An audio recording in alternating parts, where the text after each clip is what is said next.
But other political parties also had their messages in commemoration of June16. We need to get the unemployment rate all the way down to single figures. But at least DA governments are in the fight against unemployment. ANC governments have given up this fight a long time ago. And that's what you get in the DA. A party that will fight for you every step of the way. A party that will never lose hope for the future of young people in this country.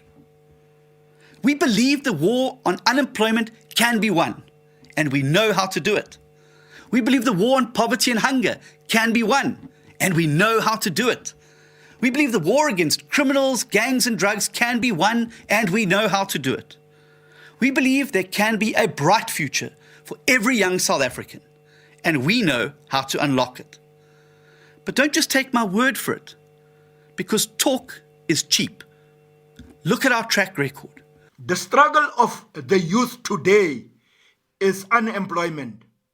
If President Ramaphosa wants to address this crisis of unemployment facing our youth, then he must introduce a 2-year skills training course in the military. Thousands of our youth are sitting at home with grade 12 certificates and degrees, and they can't find employment. Our country is sitting on a ticking time bomb if unemployment is not being addressed properly. Nothing much has been done to change the lives of young people in South Africa. We are therefore calling government to ensure that all the red tape is removed that prevents young people from accessing funds to start their own businesses. We are also calling on government to ensure that young people are given enough opportunities and space to do in-service training in different government departments.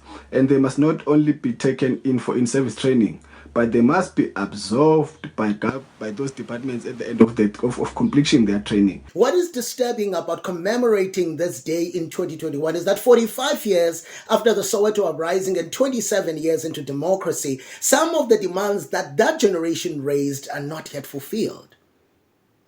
Apart from the imposed medium of instruction, at the very core of the issues that were raised by those brave boys and girls was the state of black schools in black and poor areas, the lack of resources and education system that lacks equality. The truth is, these issues are still 27 years later and 45 years after they were raised, a problem for our society. This speaks to the total failure by the ruling party to prioritize education and view education as an investment rather than a fruitless expenditure.